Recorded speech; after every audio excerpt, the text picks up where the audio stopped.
Hello दोस्तों, स्वागत है आपका मेरे यूट्यूब चैनल परीक्षा प्लान में। तो कैसे हैं आप लोग? आई होप अच्छे होंगे। तो जैसा कि आप लोगों को पता है कि साइंस के 1000 प्रश्न मैं करवा रही हूं, तो आज 8वां दिन है, यानी 800 प्रश्न आज पूरे हो जाएंगे। वीडियो आपने यदि पहले वाले नहीं देखे हैं तो देख लीजिए, प्लेलिस्ट बनी हुई है, वहां पर आपको सभी वीडियो एक साथ मिल जाएंगी। चलिए आज की वीडियो को शुरू करते हैं। वीडियो देखने के बाद यदि आपको अच्छा लगे, हेल्पफुल लगे, तो वीडियो को लाइक और शेयर कीजिएगा। और यदि आप चैनल पर नए हैं तो चैनल को सब्सक्राइब कर लीजिए। समय बहुत ही कम बचा हुआ है, लेकिन यदि ये 1000 प्रश्न आप देख लेते हैं तो साइंस में आपका कोई भी प्रश्न गलत नहीं होगा। तो चलिए शुरू करते हैं। पहला प्रश्न दिया गया है। पहला प्रश्न है, निम्न में से कौन सा एक संपर्क बल का उदाहरण है? पहला है गुरुत्वाकर्षण बल, दूसरा है चुंबकीय बल, तीसरा है घर्षण बल और चौथा है स्थिर वैद्युत बल।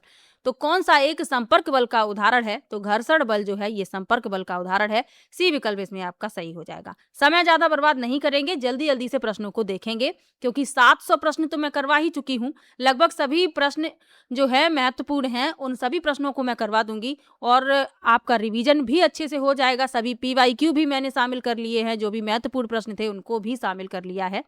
तो जल्दी जल्दी से प्रश्नों को इसीलिए मैं करवाऊंगी। अगला प्रश्न है, समतल दर्पण द्वारा बनने वाला प्रतिबिंब हमेशा कैसा होता है? पहला है वास्तविक और उल्टा, दूसरा है आभासी और सीधा, तीसरा है वास्तविक और सीधा और चौथा है आभासी और उल्टा।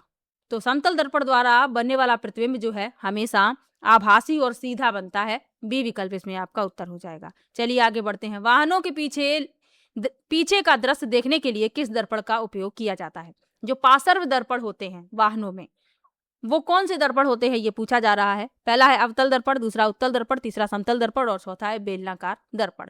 मोस्ट इंपॉर्टेंट क्वेश्चन है, क्योंकि पूछ लिया जाता है। उत्तल दर्पण होता है जो वाहनों में पार्श्व दर्पण के रूप में प्रयोग किया जाता है। बी विकल्प इसमें आपका उत्तर है। चलिए आगे बढ़ते हैं। ध्वनि की तीक्ष्णता मुख्य रूप से किस पर निर्भर करती है? पहला है आयाम, दूसरा है तरंग दैर्घ्य, तीसरा है आवृत्ति और चौथा है वेग। तो ध्वनि की तीक्ष्णता मुख्य रूप से आवृत्ति पर निर्भर करती है। सी विकल्प इसमें आपका उत्तर हो जाएगा। चलिए आगे बढ़ते हैं, अगले प्रश्न पर चलते हैं। एक अधातु जो कमरे के तापमान पर तरल अवस्था में पाई जाती है। मोस्ट इंपॉर्टेंट क्वेश्चन, और मैंने कई बार लिया भी है, मिलान वाले प्रश्न में भी लिया है इसको। पहला विकल्प है पारा, दूसरा है ब्रोमीन, तीसरा आयोडीन और चौथा क्लोरीन। तो जो कमरे के ताप पर द्रव अवस्था में पाई जाती है वह है ब्रोमीन। अधातु पूछी गई है। बी विकल्प उत्तर है। चलिए आगे बढ़ते हैं। जंग का रासायनिक सूत्र क्या है? पहला विकल्प है Fe2O3 इंटू XH2O, दूसरा है FeO, तीसरा है Fe3O4 और चौथा है FeCO3। तो जंग का रासायनिक सूत्र पूछा गया है, तो पहला विकल्प इसमें आपका उत्तर हो जाएगा। अब जो ये X है ये पानी के अणुओं की संख्या को दर्शा रहा है, जो नमी के कारण बदलती रहती है। तो पहला विकल्प इसमें उत्तर है। और इसको कहते क्या है? तो इसको कहते हैं हाइड्रेटेड आयरन ऑक्साइड। चलिए आगे बढ़ते हैं, अगले प्रश्न पर चलते हैं। चींटी की डंक में कौन सा अम्ल पाया जाता है? पहला है एस्टिक अम्ल, दूसरा लैक्टिक अम्ल, तीसरा है फार्मिक अम्ल या मेथनोइक अम्ल और चौथा है साइट्रिक अम्ल। तो चींटी की डंक में कौन सा अम्ल पाया जाता है? तो चींटी की डंक में पाया जाता है फॉर्मिक अम्ल, और इसे ही मेथनोइक अम्ल के रूप में भी जाना जाता है। तो सी विकल्प इसमें आपका उत्तर हो जाएगा। चलिए आगे बढ़ते हैं।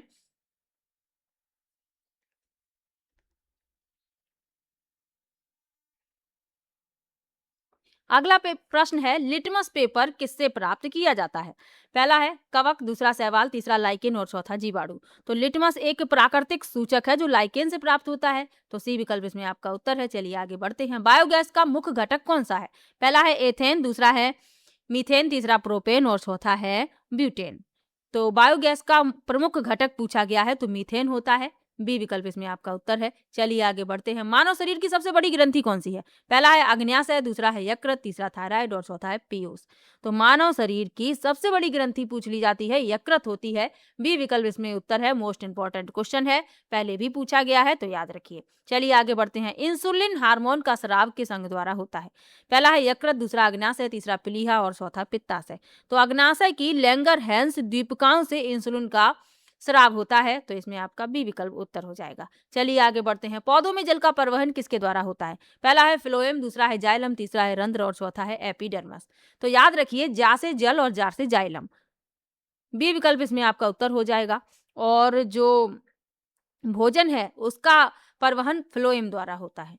तो ये आपको याद रखना है। जाइलम को जा से संबंधित कर लीजिए, जा से जल और जा से जाइलम, तो आपको याद रहेगा। चलिए आगे बढ़ते हैं। निम्नलिखित में से कौन सा एक भौतिक परिवर्तन है? पहला है दूध से दही बनना, दूसरा है मोमबत्ती का जलना, तीसरा है पानी का बर्फ में बदलना और चौथा है लोहे पर जंग लगना।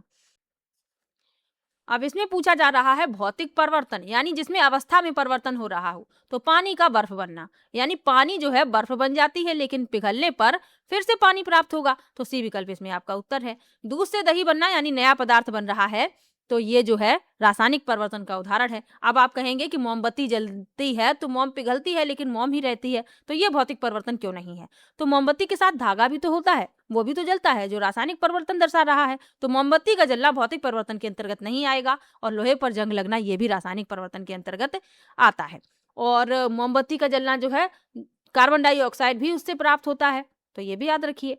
तो इसमें आपका सी विकल्प उत्तर है। चलिए आगे बढ़ते हैं। परमाणु के नाभिक में कौन से कण उपस्थित होते हैं? पहला है केवल इलेक्ट्रॉन, दूसरा है इलेक्ट्रॉन और प्रोटॉन, तीसरा है प्रोटॉन और न्यूट्रॉन, और चौथा है इलेक्ट्रॉन और न्यूट्रॉन।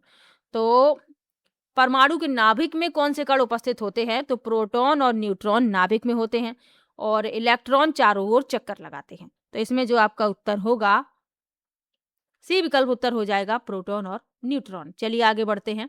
आधुनिक आवर्त सारणी किस पर आधारित है? पहला है परमाणु द्रव्यमान, दूसरा है परमाणु क्रमांक, तीसरा है न्यूट्रॉन की संख्या, और चौथा है परमाणु का आकार। तो मोजले की आधुनिक आवर्त सारणी परमाणु क्रमांक पर आधारित है। बी विकल्प इसमें आपका उत्तर हो जाएगा। चलिए आगे बढ़ते हैं। शुद्ध जल का पीएच मान कितना होता है? पहला है 0, दूसरा है 6, तीसरा है 7 और चौथा है 14। तो शुद्ध जल का पीएच मान 7 होता है। सी विकल्प इसमें आपका उत्तर है। चलिए आगे बढ़ते हैं। किस विटामिन की कमी से स्कर्वी रोग होता है? पहला है विटामिन ए, दूसरा विटामिन बी, तीसरा विटामिन सी और चौथा विटामिन डी। तो विटामिन सी की कमी से स्कर्वी रोग हो जाता है, और विटामिन सी जो है खट्टे फलों में पर्याप्त मात्रा में पाया जाता है, जैसे अंगूर है, संतरा है, आंवला है, नींबू है, इन सब में विटामिन सी पर्याप्त मात्रा में होता है। विटामिन ए की कमी से रतौंधी रोग हो जाता है, विटामिन बी की कमी से बेरी और विटामिन डी की कमी से रिकेट्स हो जाता है। चलिए आगे बढ़ते हैं। मानव हृदय में कितने कक्ष होते हैं? पहला है 2, दूसरा 3, तीसरा 4 और चौथा 5। तो मानव हृदय में 4 कक्ष होते हैं, 2 अलिंद होते हैं, 2 निलय होते हैं। तो सी विकल्प इसमें आपका उत्तर है। चलिए आगे बढ़ते हैं। पादप कोश का भित्ति मुख्य रूप से किसकी बनी होती है? पहला है प्रोटीन, दूसरा सेलुलोज, तीसरा लिपिड और चौथा स्टार्च।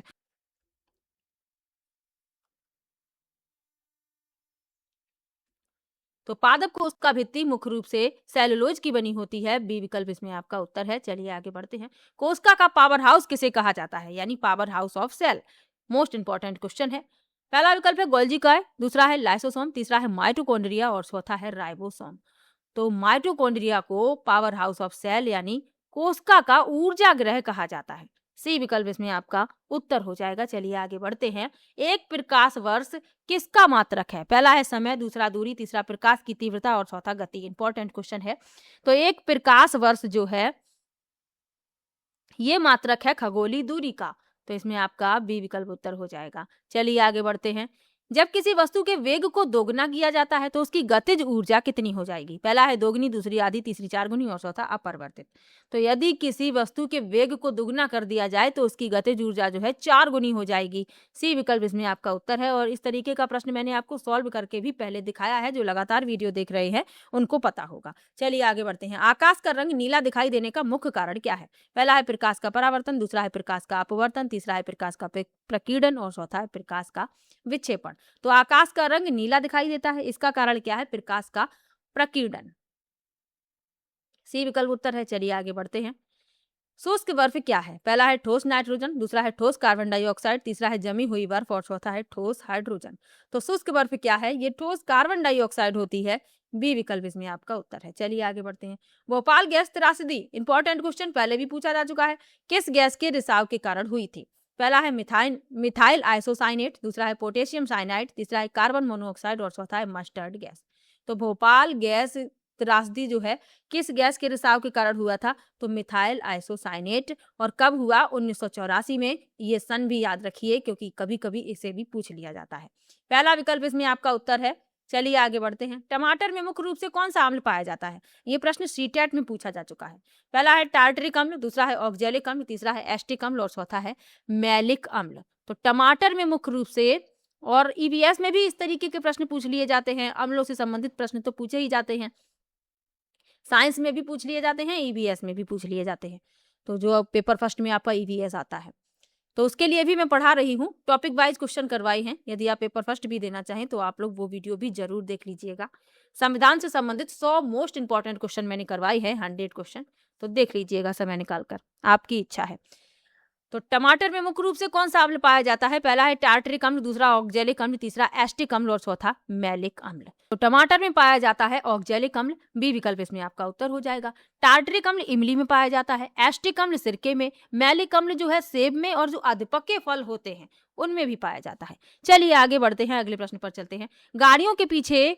गाड़ियों में किस प्रकार के दर्पण का उपयोग किया जाता है? इस तरीके का प्रश्न अभी आ चुका है। पीछे का दृश्य देखने के लिए यानी पार्श्व दर्पण के रूप में उत्तल दर्पण का प्रयोग किया जाता है। सी विकल्प इसमें आपका उत्तर है। चलिए आगे बढ़ते हैं। मानव शरीर की सबसे बड़ी ग्रंथि तो यकृत है, बी विकल्प इसमें आपका उत्तर हो जाएगा। ये प्रश्न ऐसा लग रहा है रिपीट हो गए हैं, नहीं, 1-2 प्रश्न हुए हैं, माफ कीजिएगा। वायुमंडल में नाइट्रोजन गैस की मात्रा लगभग कितने प्रतिशत है? पहला है 21%, दूसरा है 0.03%, तीसरा है 78% और चौथा है 0.93%। तो वायुमंडल में नाइट्रोजन की सबसे अधिक मात्रा है और कितनी है? 78% है। तो इसमें जो आपका उत्तर है वह हो जाएगा सी विकल्प 78%। ऑक्सीजन पूछ ली जाए तो 21% है। चलिए आगे बढ़ते हैं। जल का रासायनिक सूत्र H2O है। भार के अनुसार हाइड्रोजन और ऑक्सीजन का अनुपात कितना होता है? पहला है 1:8, दूसरा है 2:1, तीसरा है 8:1 और चौथा है 1:2। तो जल का रासायनिक सूत्र H2O है और भार के अनुसार हाइड्रोजन और ऑक्सीजन का अनुपात पूछा गया है तो 1:8। पहला विकल्प इसमें आपका उत्तर हो जाएगा। चलिए आगे बढ़ते हैं, अगले पर चलते हैं। सूर्य के प्रकाश में कुल कितने रंग मौजूद होते हैं? पहला है 3, दूसरा 5, तीसरा 7 और चौथा 9। तो सूर्य के प्रकाश में कितने रंग होते हैं? 7 रंग होते हैं। सी विकल्प इसमें आपका उत्तर है। चलिए आगे बढ़ते हैं। पेनिसिलिन नामक प्रथम प्रतिजैविक की खोज किसने की? पहला है एडवर्ड जेनर, दूसरा है लुई पास्चर, तीसरा है अलेक्जेंडर फ्लेमिंग और चौथा है रॉबर्ट कॉच। तो पेनिसिलिन नामक प्रथम प्रतिजैविक की खोज की अलेक्जेंडर फ्लेमिंग ने। सी विकल्प इसमें आपका उत्तर हो जाएगा। चलिए आगे बढ़ते हैं। विद्युत का सबसे अच्छा चालक कौन सी धातु है? पहला है तांबा, दूसरा है लोहा, तीसरा है एल्यूमिनियम और चौथा है चांदी। तो विद्युत की सबसे अच्छी चालक कौन सी धातु है ये पूछा जा रहा है, तो चांदी यानी सिल्वर। डी विकल्प इसमें आपका उत्तर हो जाएगा।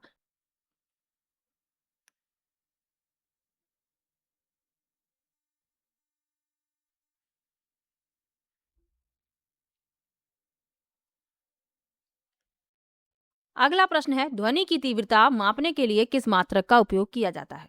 पहला है हर्ट्ज, दूसरा है डेसिबल, तीसरा है पास्कल और चौथा है मीटर प्रति सेकेंड। तो ध्वनि की तीव्रता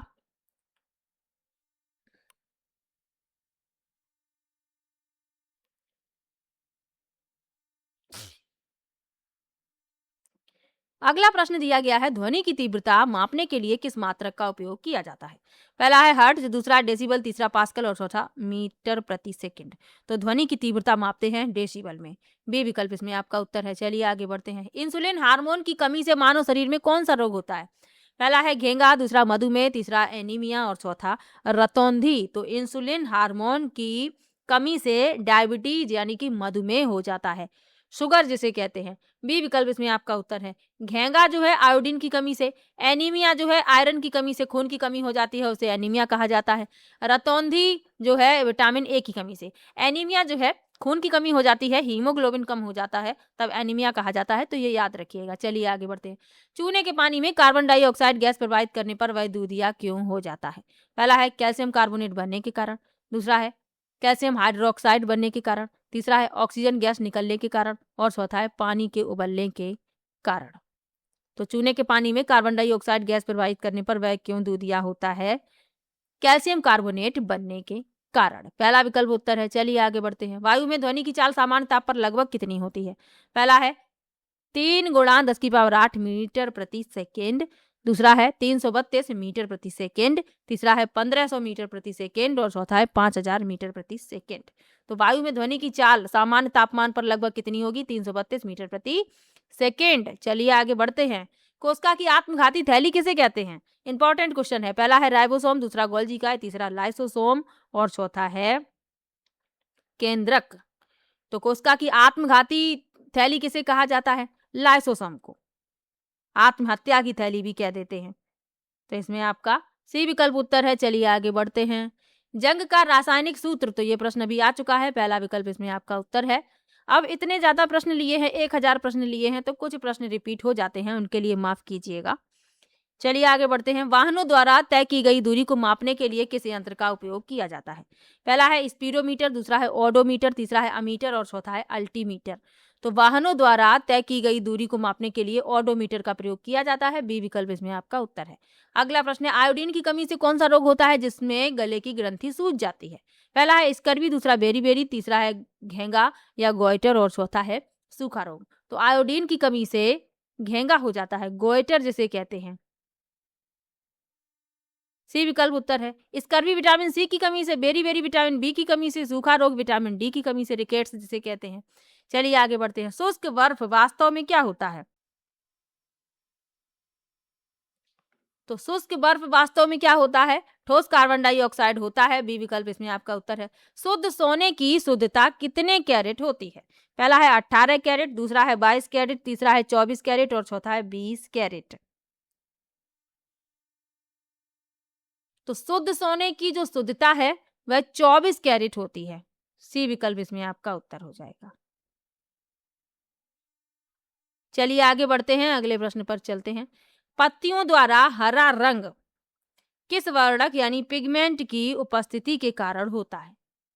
पहला है हीमोग्लोबिन, दूसरा है क्लोरोफिल या पर्णहरित, तीसरा है कैरोटीन और चौथा है ज़ैंथोफिल।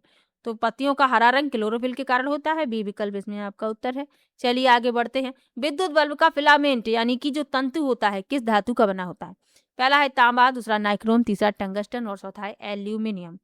तो विद्युत बल्ब का जो फिलामेंट होता है ये बना होता है टंगस्टन का। सी विकल्प इसमें आपका उत्तर है। चलिए आगे बढ़ते हैं। रक्त का लाल रंग किस प्रोटीन की उपस्थिति के कारण होता है? पहला है प्लाज्मा, दूसरा है हीमोग्लोबिन, तीसरा है फाइब्रिनोजेन और चौथा है इंसुलिन। तो रक्त का लाल रंग किस प्रोटीन की उपस्थिति के कारण होता है? हीमोग्लोबिन के कारण। बी विकल्प इसमें आपका उत्तर हो जाएगा। अगला प्रश्न है, एल्यूमिनियम धातु का मुख्य अयस्क कौन सा है? पहला है हेमेटाइट, दूसरा है बॉक्साइट, तीसरा है गैलेना और चौथा है सिनेबार। तो एल्यूमिनियम धातु का मुख्य अयस्क पूछा गया है तो बॉक्साइट है। बी विकल्प इसमें आपका उत्तर है। चलिए आगे बढ़ते हैं। कार्य और ऊर्जा का एसआई मात्रक क्या होता है? पहला है न्यूटन, दूसरा है वाट, तीसरा जूल और चौथा पास्कल। तो कार्य और ऊर्जा का एसआई मात्रक जूल होता है। सी विकल्प इसमें आपका उत्तर है। चलिए आगे बढ़ते हैं। एलपीजी गैस सिलेंडर से लीक होने वाली तीखी गंध किस केमिकल के कारण होती है?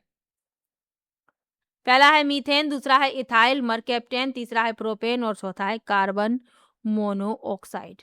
तो एलपीजी गैस जब लीकेज होती है तो एक तीखी गंध आती है, किस कारण से आती है? तो ये आती है इथाइल मरकैप्टेन के कारण।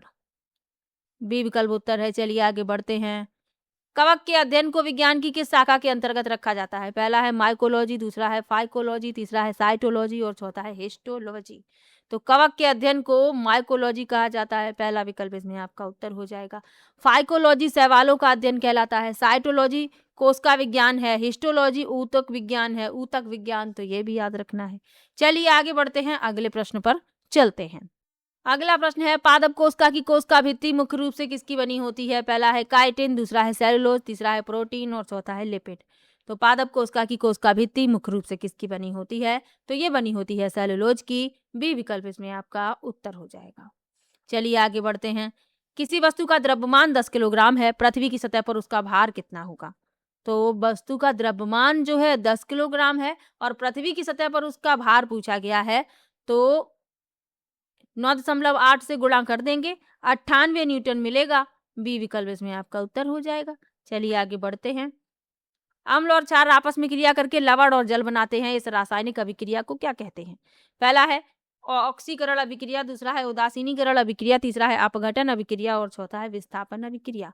तो अम्ल और क्षार आपस में क्रिया करके लवण और जल बनाते हैं, तो ये अभिक्रिया कहलाती है उदासीनीकरण अभिक्रिया। बी विकल्प इसमें आपका उत्तर हो जाएगा। चलिए आगे बढ़ते हैं, अगले प्रश्न पर चलते हैं। मानव रक्त का औसत पीएच मान यानी पीएच का फुल फॉर्म पूछ लिया जाए तो पोटेंशियल ऑफ हाइड्रोजन कितना होता है? पहला है 6.2, दूसरा है 7, तीसरा 7.4 और चौथा है 8.5। तो मानव रक्त का औसत पीएच मान कैसा होता है? कितना होता है? 7.4 होता है। सी विकल्प इसमें आपका उत्तर है। चलिए आगे बढ़ते हैं। ध्वनि तरंगे किस प्रकार की तरंगों का उदाहरण है? पहला है अनुप्रस्थ तरंगे, दूसरा है अनुदैर्घ्य तरंगे, तीसरा है विद्युत चुम्बकीय तरंगे और चौथा है अप्रगामी तरंगे। तो ध्वनि तरंगे किस प्रकार की तरंगों का उदाहरण है? तो ये उदाहरण है अनुदैर्घ्य तरंगों का। बी विकल्प इसमें आपका उत्तर हो जाएगा। चलिए आगे बढ़ते हैं, अगले प्रश्न पर चलते हैं। मानव कान के लिए श्रव्य आवृत्ति की सीमा कितनी होती है? पहला है 0 हर्ट्ज से 20 हर्ट्ज, दूसरा है 20 हर्ट्ज से 20,000 हर्ट्ज, तीसरा है 20,000 हर्ट्ज से अधिक और चौथा है 5 हर्ट्ज से 500 हर्ट्ज। तो इस तरीके के प्रश्न मैंने पहले भी लिए हैं, तो आप लोगों को पता ही होगा कि मानव कान के लिए श्रव्य आवृत्ति की सीमा कितनी है? 20 हर्ट्ज से 20,000 हर्ट्ज। अगला प्रश्न है, इनमें से कौन सा हार्मोन आपातकालीन स्थितियों में स्रावित होता है और इसे लड़ो या उड़ो हार्मोन भी कहते हैं? पहला है इंसुलिन, दूसरा है थायरॉक्सिन, तीसरा है एड्रीनेलिन और चौथा है एस्ट्रोजन। तो कौन सा हार्मोन आपातकालीन स्थितियों में स्रावित होता है? तो वह होता है एड्रीनेलिन। सी विकल्प इसमें आपका उत्तर हो जाएगा। चलिए आगे बढ़ते हैं, अगले प्रश्न पर चलते हैं। प्रकाश की किरण जब हवा से कांच में प्रवेश करती है तो वह अवलंब की तरफ झुक जाती है। इस परिघटना को क्या कहते हैं? पहला है परावर्तन, दूसरा है अपवर्तन, तीसरा है विक्षेपण और चौथा है प्रकीर्णन। तो प्रकाश की किरण जब हवा से कांच में प्रवेश करती है तो वह अवलंब की तरफ झुक जाती है और इस घटना को क्या कहते हैं? इस परिघटना को अपवर्तन कहते हैं। बी विकल्प इसमें आपका उत्तर हो जाएगा। चलिए आगे बढ़ते हैं, अगले प्रश्न पर चलते हैं। रसोई गैस जो घरों में ईंधन के रूप में उपयोग होती है, इसका मुख्य घटक क्या है? पहला है मीथेन, दूसरा है एथेन, तीसरा है ब्यूटेन और चौथा है हाइड्रोजन। तो इसका मुख्य घटक पूछा गया है तो वह होता है ब्यूटेन। सी विकल्प इसमें आपका उत्तर हो जाएगा। चलिए आगे बढ़ते हैं। वीडियो को यदि शेयर नहीं किया है तो जल्दी जल्दी से शेयर कर दीजिए, लाइक नहीं किया है तो लाइक कर दीजिए। अगला प्रश्न है, निम्नलिखित में से कौन सा रोग वायरस या विषाणु के कारण होता है? पहला है हैजा, दूसरा है टाइफाइड, तीसरा है चेचक या छोटी माता और चौथा है क्षय रोग या टीबी। तो वायरस के कारण होने वाला रोग कौन सा है? तो वह है चेचक या छोटी माता।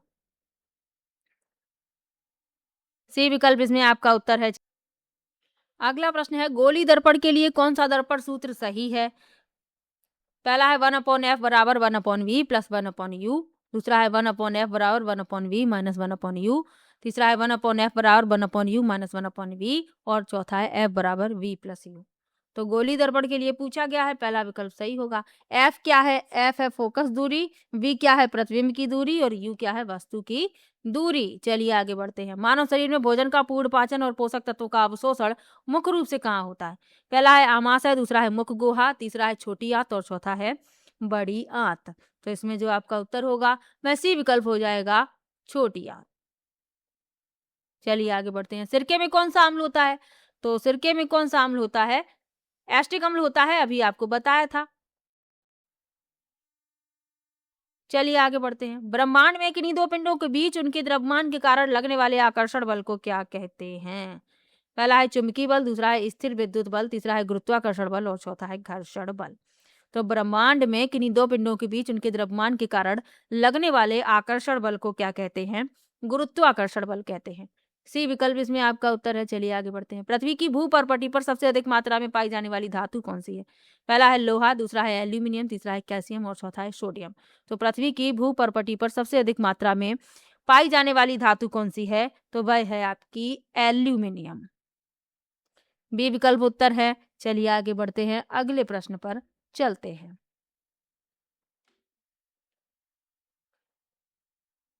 निम्नलिखित में से कौन सा विटामिन रक्त का थक्का जमाने में मुख्य रूप से मदद करता है? पहला है विटामिन ए, दूसरा विटामिन बी, तीसरा विटामिन ई और चौथा विटामिन के। तो इसमें आपका डी विकल्प उत्तर होगा, विटामिन के। ये रक्त का थक्का बनने में सहायता करता है। विटामिन ए की कमी से रतौंधी, बी की कमी से बेरी, ई की कमी से मांझपन और इसे ब्यूटी विटामिन भी कहा जाता है। चलिए आगे बढ़ते हैं। त्वरण का एसआई मात्रक निम्नलिखित में से क्या है? पहला है मीटर प्रति सेकेंड, दूसरा है मीटर प्रति सेकेंड स्क्वायर, तीसरा है किलोग्राम मीटर प्रति सेकेंड और चौथा है न्यूटन इंटू मीटर। तो त्वरण का एसआई मात्रक पूछा गया है मीटर प्रति सेकेंड स्क्वायर। बी विकल्प उत्तर है। चलिए आगे बढ़ते हैं। धावन सोडा या वाशिंग सोडा का रासायनिक नाम क्या है? पहला है सोडियम बाइकार्बोनेट, दूसरा है सोडियम कार्बोनेट, तीसरा है कैल्शियम कार्बोनेट और चौथा है सोडियम क्लोराइड। तो इसमें जो आपका उत्तर होगा बी विकल्प होगा, सोडियम कार्बोनेट। धावन सोडा का पूछा गया है।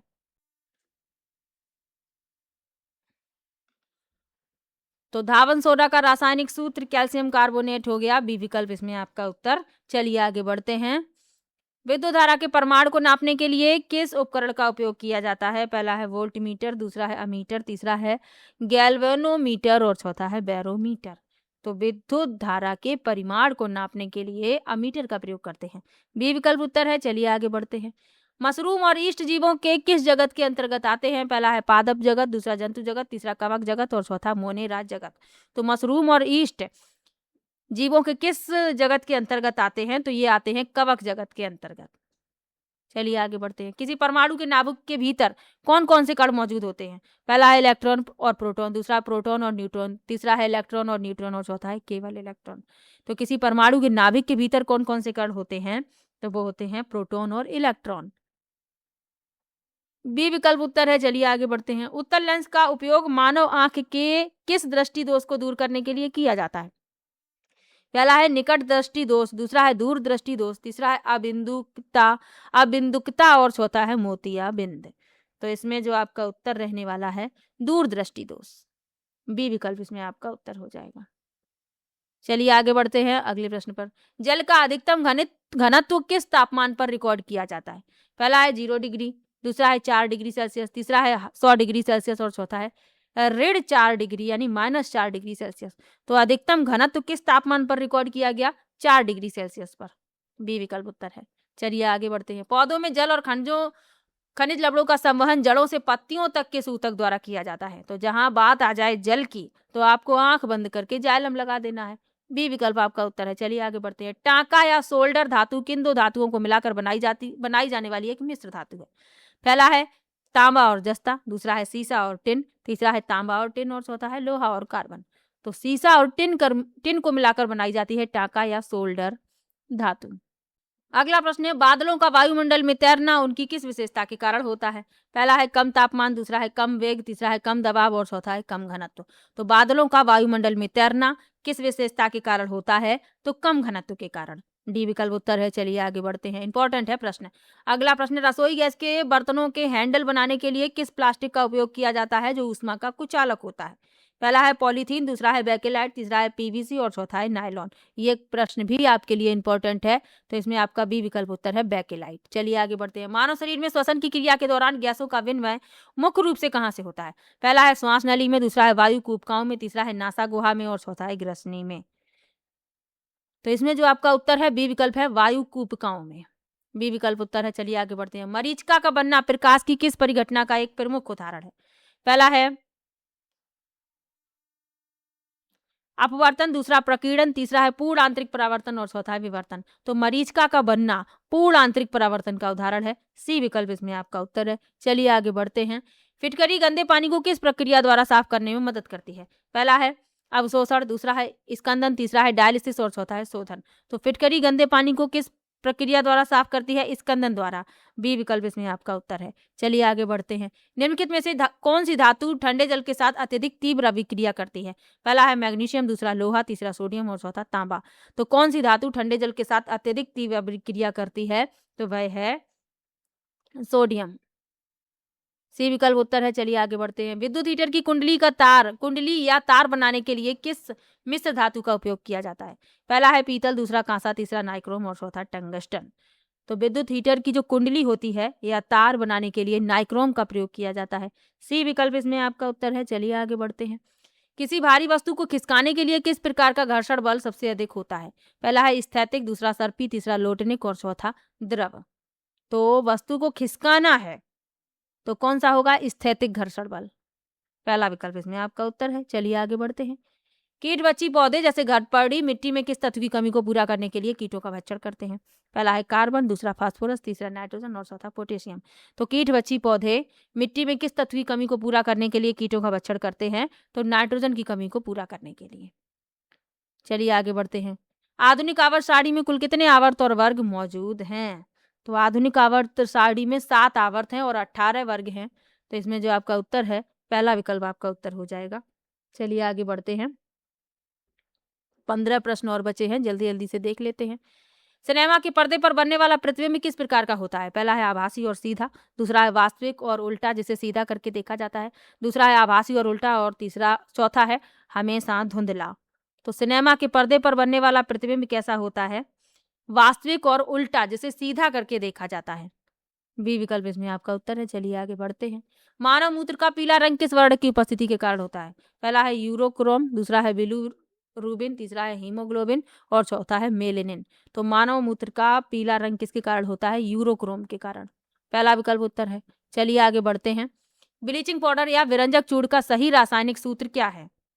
तो ब्लीचिंग पाउडर या विरंजक चूर्ण जो है CaOCl2।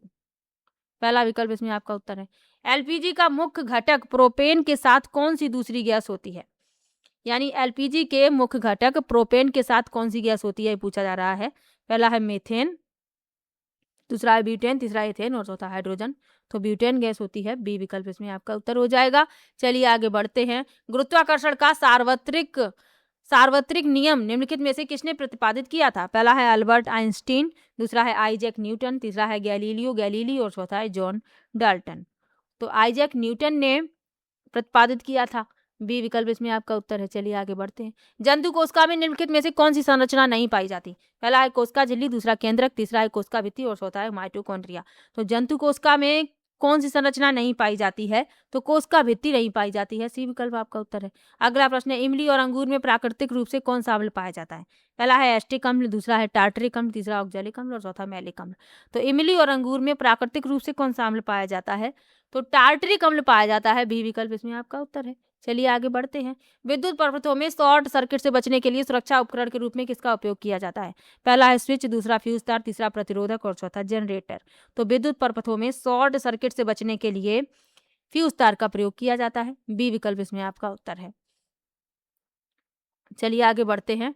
लोहे की वस्तुओं पर जस्ते की परत चढ़ाने की प्रक्रिया क्या कहते हैं? पहला है एनोडीकरण, दूसरा है यशद लेपन या गैल्वनीकरण, तीसरा है विद्युत अपघटन और चौथा है मिश्र धातु बनाना। तो लोहे की वस्तुओं पर जस्ते की परत चढ़ाना यशद लेपन या गैल्वनीकरण कहलाता है। अगला प्रश्न है, इंसुलिन नामक हार्मोन मानव शरीर के किस अंग से स्रावित होता है? तो इसी वीडियो में आपको बताया अग्नाशय द्वारा। चलिए आगे बढ़ते हैं। जब कोई वस्तु अवतल दर्पण के फोकस पर रखी जाती है तो उसका प्रतिबिंब कहाँ बनता है? तो जब फोकस पर वस्तु रखी जाती है तो अनंत पर प्रतिबिंब बनता है। बी विकल्प इसमें आपका उत्तर है। रक्त दाब या ब्लड प्रेशर मापने के लिए किस चिकित्सा उपकरण का उपयोग किया जाता है? तो रक्तदाब या ब्लड प्रेशर मापने के लिए किस उपकरण का उपयोग किया जाता है, पूछा जा रहा है। पहला है स्टेथोस्कोप, दूसरा है स्पिग्मोमैनोमीटर, तीसरा है थर्मामीटर और चौथा है बैरोमीटर। तो स्टेथोस्कोप जो है, जो आपने डॉक्टर के गले में पड़ा हुआ देखा है, उसे ही स्टेथोस्कोप कहते हैं, जिसके द्वारा डॉक्टर देखते हैं, यहाँ पर सीने में लगाकर धड़कन वगैरह चेक करते हैं। स्पिग्मोमैनोमीटर इस प्रश्न का उत्तर है। बी विकल्प इसमें आपका उत्तर हो जाएगा। और थर्मामीटर से तापमान मापते हैं, बैरोमीटर से दाब मापते हैं, तो ये भी आपको याद रखना है। चलिए आगे बढ़ते हैं। धोने वाले सोडे या वाशिंग सोडा का रासायनिक सूत्र निम्नलिखित में से क्या है? तो रासायनिक सूत्र पूछा गया है। पहला विकल्प इसमें आपका उत्तर हो जाएगा। चलिए आगे बढ़ते हैं। ध्वनि तरंगों का पिच या तारत्व मुख्य रूप से किस पर निर्भर करता है? पहला आयाम, दूसरा आवृत्ति, तीसरा वेग और चौथा तरंग दैर्घ्य। तो ध्वनि तरंगों का पिच या तारत्व मुख्य रूप से किस पर निर्भर करता है? तो ये निर्भर करता है आवृत्ति पर। आ चुका है ये प्रश्न भी। अगला प्रश्न, आखिरी प्रश्न, विषाणुओं या वायरस के अध्ययन को विज्ञान की किस शाखा के अंतर्गत रखा गया है? पहला है बैक्टीरियोलॉजी, दूसरा वायरोलॉजी, तीसरा माइकोलॉजी और चौथा फाइलोलॉजी। तो इसमें जो आपका उत्तर होगा वह हो जाएगा बी विकल्प। तो आज होते हैं 800 प्रश्न पूरे। 2 वीडियो और आपको देनी है, मैंने प्रॉमिस किया है, तो प्रॉमिस तो मैं पूरा करूंगी ही। भले ही आप लोग कम लोग वीडियो देखते हैं, लेकिन ठीक है, जितने भी लोग देखते हैं, मुझे इसी बात की खुशी है कि मेरी छोटी सी फैमिली है, YT फैमिली छोटी सी फैमिली है, जिसमें कुछ लोग मेरी वीडियो देखते हैं, तो मुझे अच्छा लगता है। तो आप लोगों को वीडियो कैसा लगा कमेंट बॉक्स में जरूर बताइएगा। 800 प्रश्न आज पूरे हो गए हैं। मैंने प्रॉमिस किया है 1000 प्रश्न करवाने का, तो मैं वो जरूर करवाऊंगी। कुछ ही लोग मेरी वीडियो देखते हैं, लेकिन जितने भी लोग देखते हैं, मुझे खुशी है। छोटी सी मेरी YT फैमिली है, जिसमें कुछ लोग मेरी वीडियो देखते हैं, तो मुझे उससे ही मोटिवेशन मिलता है। अब मैंने वादा किया है, तो मैं 1000 प्रश्न जरूर करवाऊंगी, क्योंकि जो वादा किया है वो निभाना पड़ेगा। चलिए मिलते हैं नेक्स्ट वीडियो में। वीडियो कैसा लगा कमेंट बॉक्स में जरूर बताइएगा। वीडियो को लाइक कीजिएगा, चैनल को सब्सक्राइब कर लीजिएगा। मिलते हैं नेक्स्ट वीडियो में, तब तक के लिए बाय बाय।